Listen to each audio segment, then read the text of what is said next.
Une opération flagrante menée par nos forces combattantes dans la zone de Djibo, au nord du Burkina Faso, a permis de neutraliser plusieurs terreaux lourdement armés. Et devinez quoi? Ces individus n'étaient pas seulement des simples vagabonds, ils avaient sur eux une somme colossale de plus de 800 millions de francs CFA. Oui, vous avez bien entendu, plus de 800 millions de francs CFA récupérés entre leurs mains. C'est du jamais vu à ce niveau.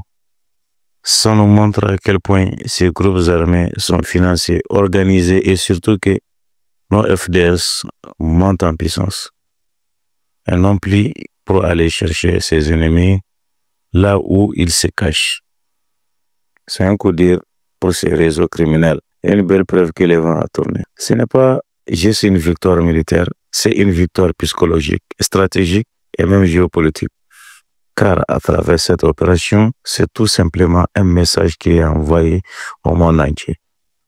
Les peuples de l'AES, Burkina Faso, Mali, Niger ne sont plus à la merci des terreaux, ni des puissances étrangères qui les ont trop longtemps manipulés. Certains diront même avec humour, ça fait mal, car ce genre de succès militaire échappe totalement au contrôle de l'ex-puissance coloniale. Le Burkina Faso est en train d'écrire une nouvelle page, son histoire libre et souveraine. Et ce n'est pas tout. Le président Ibrahim Traoré, figure forte du Burkina Faso, est annoncé en route pour Djibo. Ce déplacement est hautement symbolique.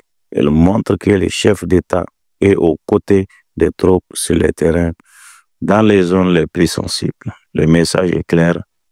Plus personne ne sera abandonné, que vous soyez à Ouaga, à Djibo, à Kaya ou à Diapaga. L'État est avec vous. Et avec vos forces conjointes de l'AES, la devise est simple, tester égale à rester. Autrement dit, quiconque osera défier la sécurité et la paix du peuple devra payer le prix. Cette opération de Djibo prouve aussi une chose essentielle. Les FDS ne sont plus les mêmes qu'hier. Elles sont mieux formées, mieux organisées, plus motivées et surtout portées par l'amour du pays. Aujourd'hui, les jeunes soldats, les commandos, les volontaires, tous sont debout pour défendre leur terre, leur famille et leurs valeurs.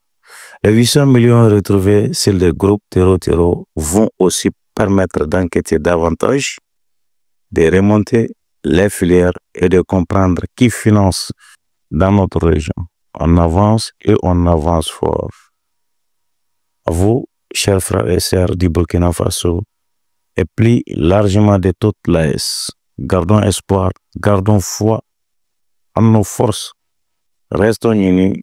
Ce combat, ce n'est pas seulement celui des militaires, c'est le combat de tout un peuple pour sa liberté. L'AES est en train de prouver au monde entier que les Africains peuvent se prendre en main sans tutelle, sans domination étrangère. Et chaque jour, chaque victoire, comme celle de Djibo, nous rapprochons un peu plus de cette victoire finale au Sahel libre, digne et fort. Voilà, chers abonnés, c'était votre humble serviteur Maham 6 pour cette mise à jour explosive. C'est l'actualité brûlante au Burkina Faso. Si cette vidéo vous a plu, likez, partagez et surtout abonnez-vous à la chaîne Maham 6 TV pour ne rien rater des prochains épisodes. Nous soutenons nos forces, soutenons l'AES et restons debout pour l'Afrique. Vive le Burkina Faso, vive le Mali, vive le Niger et vive l'AES. À très bientôt pour une nouvelle vidéo. Que Dieu bénisse nos pays.